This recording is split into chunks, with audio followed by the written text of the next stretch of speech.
Welcome to Equipping Leaders, a podcast where I share tools and perspectives to equip leaders in self-development and team connection.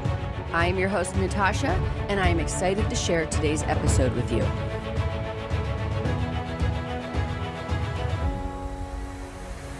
Today's episode is a new feature for the podcast, which is a mini leader study.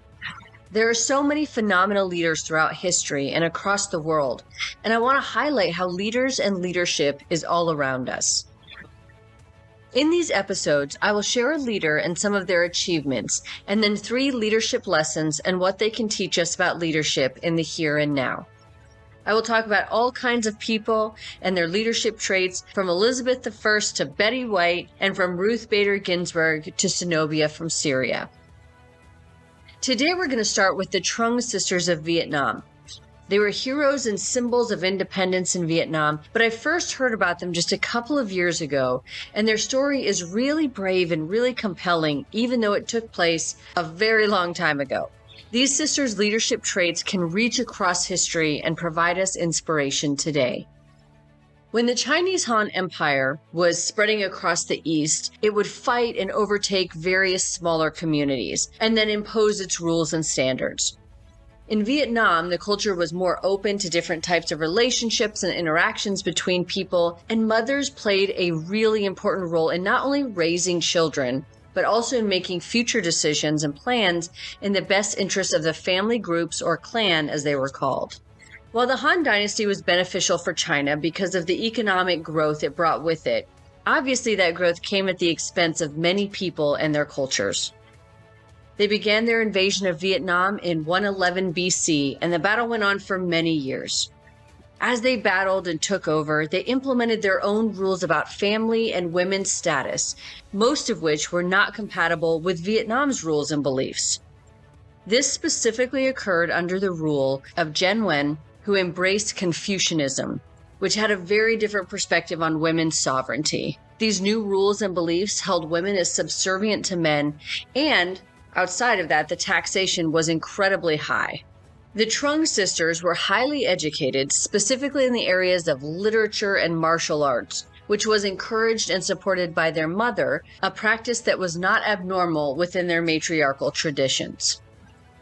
In the area where the Trung sisters lived, there was a particularly ill-equipped individual in charge who raised taxes even more and above what the Chinese Han Dynasty had, and was notoriously corrupt. Thi Soc was a local ruler within that region, and he was married to Trung Trac, the oldest of the Trung sisters.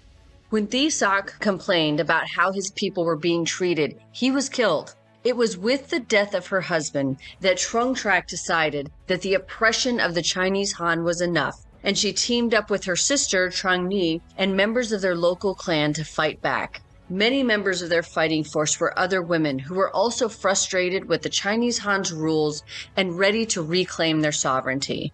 With the help of these women and both male and female generals, they had a lot of success, taking back 65 cities and unifying them. Around 40 AD, Trung Trac was declared the queen, and her first act was to abolish the harsh taxes imposed by the Chinese Han. According to history, she ruled lightly, and there was abundant trade, so prosperity was something that she really wanted to bring back to those regions.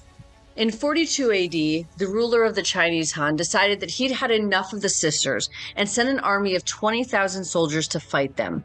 It took the army a year to reach the area because they marched there on foot, a trek that was over 860 miles. Trung Nhi was the first sister to face and engage that army, and the sisters repeatedly engaged the army over the next several years. Eventually, the fighting did result in the sisters' deaths, but how they actually died is debated, and there's a lot of legend around it.